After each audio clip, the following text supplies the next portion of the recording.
शेवटी आपल्या पंतप्रधान नरेंद्र मोदी यांनी मान्य केलं की या युद्धामुळे भारतावर परिणाम होऊ शकतो। भारत के सामने इस युद्ध ने अप्रत्याशित चुनौतियां खड़ी कर दी है। हम कोरोना के समय भी एकजुटता से ऐसी चुनौतियों का सामना कर चुके हैं। अब हमें फिर से उसी तरह तैयार रहने की आवश्यकता है।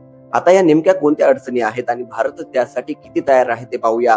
सर्वात पहिली अडचण म्हणजे उन्हाळा येतोय आणि उन्हाळ्यात विजेची मागणी खूप वाढते। भारतातील 75% पेक्षा जास्त वीज ही कोळशावर तयार होते। पण चांगली गोष्ट अशी आहे की आपण फक्त 6 ते 7% कोळसा बाहेरून आयात करतो। पण कोळसा वाहून नेण्यासाठी ही इंधन लागतं आणि हेच इंधन म्हणजे पेट्रोल आणि डिझेल यांची कमतरता वाढली आहे। कारण स्टेट ऑफ हार्मोन्स बंद झालं आहे, त्यामुळे भारत आता मोठ्या प्रमाणात रशियाकडून इंधन खरेदी करत आहे।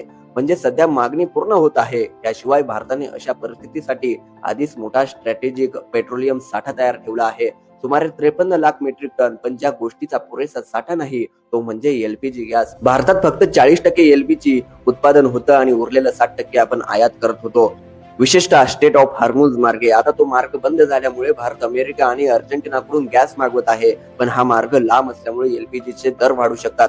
सर्वात मोठा मुद्दा म्हणजे खत। भारतात शेतीसाठी लागणारे बरेच खत आपण मिडल ईस्ट मधून आयात करतो। जर खताचे दर वाढले तर अन्नधान्याचे दरही वाढू शकतात। आणखी एक महत्त्वाची गोष्ट, भारतात सर्व वस्तूंची वाहतूक ट्रान्सपोर्टने होते आणि जर ट्रान्सपोर्टसाठी लागणाऱ्या इंधनाचे दर वाढले तर जवळपास प्रत्येक वस्तू महाग होऊ शकते। तुमचे ह्याविषयी